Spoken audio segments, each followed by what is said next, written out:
Trump പറയുന്നത് അദ്ദേഹം അങ്ങനെയൊക്കെ പലതും പറഞ്ഞിട്ടുള്ള ആളാണ്. മറ്റു പല രാജ്യങ്ങളുടെ റഷ്യ യുക്രൈൻ വിഷയത്തിലാണെങ്കിലും ഗസ ഇസ്രായേൽ കാര്യത്തിലൊക്കെ അങ്ങനെയൊക്കെ പറഞ്ഞിട്ടുള്ള ആളാണ്. അതൊക്കെ നമുക്ക് അങ്ങനെ സൈഡിലേക്ക് മാറ്റിവെക്കാം. പക്ഷേ അപ്പോഴും മാർക്കോ റൂബിയോയുടെയൊക്കെ ട്വീറ്റിൽ പറഞ്ഞിട്ടുള്ള ഒരു കാര്യം, I am pleased to announce the governments of India and Pakistan have agreed to immediate ceasefire and to start talks on a broad set of issues at a neutral site. ഇത് പറയുകയാണ്, Marco Rubio ആണ് ഇത് പറയുന്നത്. അത് അമേരിക്കയുടെ ഇപ്പം Trump എന്നുള്ള വ്യക്തിയെ മാറ്റി നിർത്തിയാലും മാർക്കോ റൂബിയോ ഇങ്ങനെ ഒരു പ്രസ്താവന പുറത്തിറക്കിയിട്ടുണ്ട്. കൂടാതെ സ്റ്റേറ്റ് ഡിപ്പാർട്ട്മെൻറ്റ് നേരത്തെ ഞാൻ പറഞ്ഞതുപോലെ നേരിട്ടുള്ള ആശയവിനിമയത്തിൽ ഏർപ്പെടാൻ ട്രംപ് ഇരു രാജ്യങ്ങളോടും അഭ്യർത്ഥിക്കുന്നത് തുടരും. അതായത് ആ ഒരു ഇടപെടൽ തുടരും എന്ന് പറഞ്ഞു വെക്കുകയാണ് US സ്റ്റേറ്റ് ഡിപ്പാർട്ട്മെൻറ്റ്. അങ്ങനെ വരുമ്പോൾ നമ്മളത് ഇതുവരെ പുലർത്തിപ്പോകുന്ന ഈ വിഷയത്തിൽ ഇന്ത്യയും പാകിസ്ഥാനും തമ്മിൽ എന്തെങ്കിലും വിഷയമുണ്ടെങ്കിൽ അത് മറ്റൊരു രാജ്യവും അവിടെ ഇടപെടാൻ പാടില്ല. താങ്കൾ നേരത്തെ പറഞ്ഞതുപോലെ മറ്റേ എന്തൊക്കെ രാജ്യത്തിൻ്റെ കാര്യത്തിൽ ഇന്ത്യ ഇടപെട്ടിട്ടില്ലേ എന്നൊക്കെ ചോദിക്കുന്നത് പോലെ അല്ല ഇത് നമ്മളുടെ ഒരു പ്രഖ്യാപിത നയമാണ്. ആ നയത്തിൽ നമ്മൾ മാറ്റം കൊണ്ടുവന്നിട്ടുണ്ടോ എന്ന ചോദ്യത്തിനൊരു കൃത്യമായ മറുപടി വേണ്ടതല്ലേ ശ്യാംരാജ്? അല്ല, ഒന്ന് നമ്മളിതിനകത്ത് ആരെ വിശ്വസിക്കും എന്നുള്ളത് വലിയൊരു കാര്യമാണ്. ഞാൻ അതിലോട്ട് വരാം. അതിനു മുമ്പ് ഞാനിവിടെ കഴിഞ്ഞ എൻ്റെ സെഷനിൽ സൂചിപ്പിച്ചത് എന്താണ്, ഇന്ത്യ എങ്ങനെയാണോ ഉക്രൈൻ റഷ്യ യുദ്ധത്തിൽ അഭിപ്രായ പ്രകടനം നടത്തിയത് അതുപോലെ നിരവധി രാജ്യങ്ങൾ ഈ വിഷയമായിട്ട് ബന്ധപ്പെട്ട അഭിപ്രായ പ്രകടനം നടത്തിയിട്ടുണ്ട്. അല്ല, ഇപ്പൊ ഇതിനകത്ത് നമുക്കറിയാം സൗദിയുടെയൊക്കെ അവിടെ നിന്നൊക്കെയുള്ള മന്ത്രിയുടെ കൂടിക്കാഴ്ച അല്ലല്ല ഞാൻ പറയും ഞാൻ ഒരു കാര്യം ഒന്ന് പറഞ്ഞിട്ട്, ഇപ്പൊ ഈ അവിടെ നിന്നൊക്കെയുള്ള മിനിസ്റ്റർ പാകിസ്ഥാനിലും സന്ദർശനം നടത്തി ഇവിടെയും ഒന്ന് സംസാരിച്ചു. പക്ഷെ അവരാരും ഇങ്ങനെ ഒരു ക്ലെയിമുമായിട്ട് വരുന്നില്ല. ഇതങ്ങനെയല്ല ഇവിടെ സംഭവിക്കുന്നത്. ഇപ്പൊ ട്രംപ് പറഞ്ഞിട്ടുള്ള ആൾ ഭീഷണിപ്പെടുത്തി വരുതിയിലാക്കി എന്ന തരത്തിലേക്കാണ്. അതെന്താണോ അല്ല ഞാൻ പറയട്ടെ, അതിലോട്ട് ഞാൻ വരാമെന്ന്, എനിക്ക് സമയം എന്താ. ഞാൻ പറഞ്ഞത് എന്താണോ മറ്റൊരു ബാഹ്യരാജ്യത്തിന് ഇത്തരത്തിലുള്ള അഭിപ്രായ പ്രകടനങ്ങൾ നടത്തിയതല്ലാതെ മറ്റൊരു ബാഹ്യരാജ്യത്തിന് ഇടപെടൽ ഉണ്ടായിട്ടില്ല എന്നുള്ളതിനെ നേരെ തിരിച്ച് കോൺഗ്രസിന്റെ പ്രതിനിധിക്ക് പറയണമെങ്കിൽ അത് ആശയദാരിദ്ര്യം വിഷയദാരിദ്ര്യം മൂലം മറ്റൊരു പോയിന്റും പറയാനില്ലാത്തതുകൊണ്ടാണ് എന്ന് മാത്രമേ എനിക്ക് പറയാൻ വേണ്ടിയിട്ടുള്ളൂ. ഈ ഒരു വിഷയത്തിൽ ക്രിസ്റ്റൽ ക്ലിയർ ആണ്. ഏതെങ്കിലും ഒരു രാജ്യത്തിൻ്റെ എക്സ്റ്റേണൽ ആയിട്ടുള്ള യാതൊരു ഇടപെടലും ഉണ്ടായിട്ടില്ല എന്ന് വിദേശകാര്യ വകുപ്പും നമ്മുടെ പ്രധാനമന്ത്രിയുടെ 2 ദിവസത്തെ സ്പീച്ചിൽ നിന്ന് വളരെ വ്യക്തമാണ്.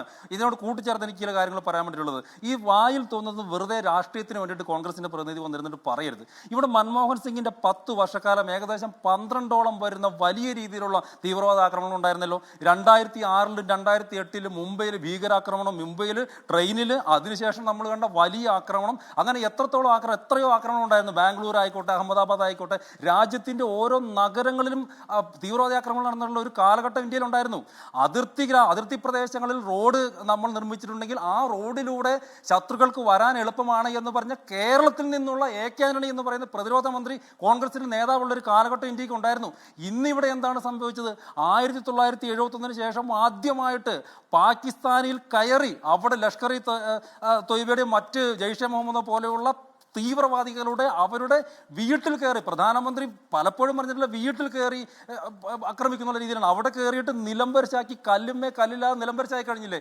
എത്ര തീവ്രവാദികളാണ് കൊല്ലപ്പെട്ടിട്ടുള്ളത്? ഇനി അവർ തിരിച്ചാക്രമിച്ചപ്പോൾ നമ്മളെന്താണ് ചെയ്തിട്ടുള്ളത്? അവരുടെ സൈനിക കേന്ദ്രങ്ങൾ, വ്യോമ കേന്ദ്രങ്ങൾ, ഈ ചില വ്യോമ കേന്ദ്രങ്ങളൊക്കെ അവിടെ കുഴി മാത്രമായിട്ട് മാറ്റി വെച്ചിട്ടുണ്ട്. അപ്പോൾ അങ്ങനെ പൂർണ്ണമായിട്ട് നമ്മൾ അടിച്ച് തകർത്ത് ആക്കി കളഞ്ഞില്ലേ? മുംബൈ ആക്രമണത്തിലെ മറ്റ് പിന്നെ കാണ്ഡഹാർ നമ്മുടെ ഫ്ലൈറ്റ് തട്ടിക്കൊണ്ടുപോയ ഘട്ടത്തിലെ പുൽവാമ ആക്രമണത്തിലെ ഇതിലെല്ലാം തീവ്രവാദികളെ, അതായത് കഴിഞ്ഞൊരു 10-20 വർഷം ഈ രാജ്യത്ത് തീവ്രവാദ പ്രവർത്തനങ്ങൾ നടത്തിയിട്ടുള്ള തീവ്രവാദികളെയും അവരുടെ കേന്ദ്രങ്ങളെയും മൊത്തം മുടിപ്പിച്ച് കളഞ്ഞില്ലേ?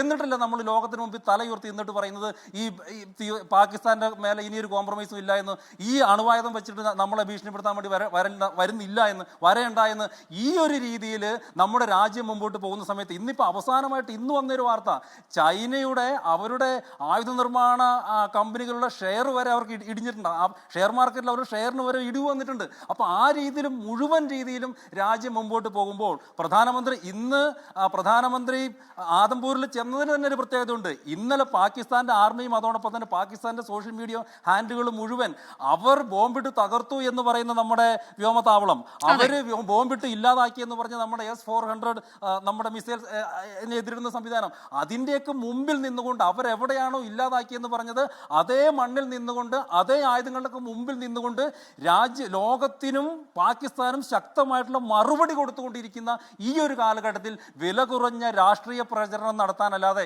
ഈ കോൺഗ്രസ്സുകാർക്ക് വേറെ എന്തെങ്കിലും പറയാൻ പറ്റുന്നുണ്ടോ? ഇനി ഇന്ത്യ സഖ്യത്തിനകത്ത് തന്നെ അതിനകത്തെതിരെ അഭിപ്രായങ്ങളില്ലേ? ഇന്ന് ശരത് പവാർ എന്താ പറഞ്ഞിട്ടുള്ളത്? എല്ലാ കാര്യങ്ങളും പറയേണ്ടതില്ല, സൈന്യത്തിന്റെ എല്ലാ നീക്കങ്ങളും പൊതുജനങ്ങളോട് പറയേണ്ടതില്ല. അപ്പോൾ ആദ്യം ഇവർ ഇതിനകത്തൊരു തീരുമാനമായിക്കോട്ടെ. ഇനി ശശി തരൂർ എന്താ പറഞ്ഞിട്ടുള്ളത്?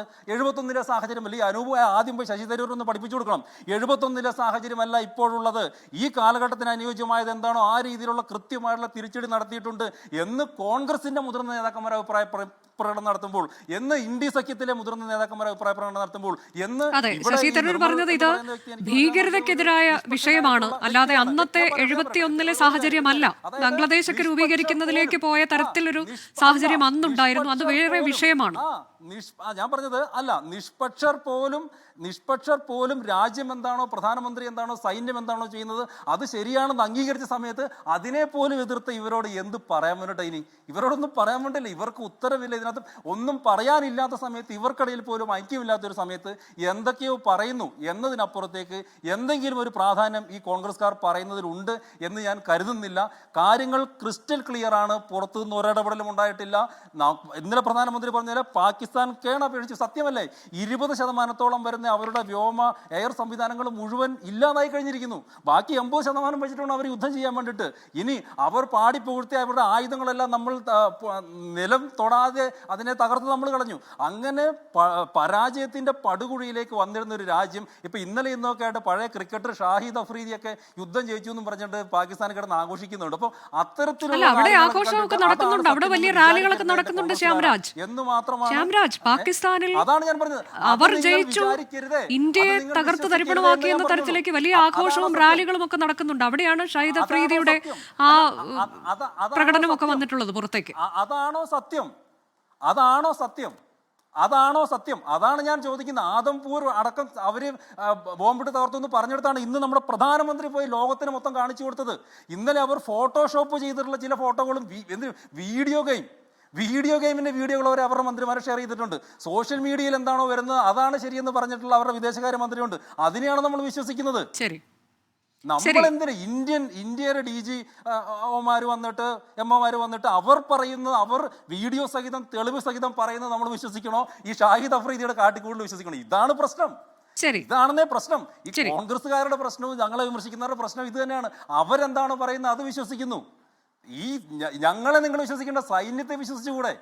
അത് നിങ്ങൾ ചെയ്യും. അല്ലാതെ അവിടെ അവർ ഷാഹിദ് അഫ്രീദി ആഘോഷിക്കുന്നു പറഞ്ഞിട്ട് അത് പറഞ്ഞുകൊണ്ടിരിക്കുന്നതിനാണ്.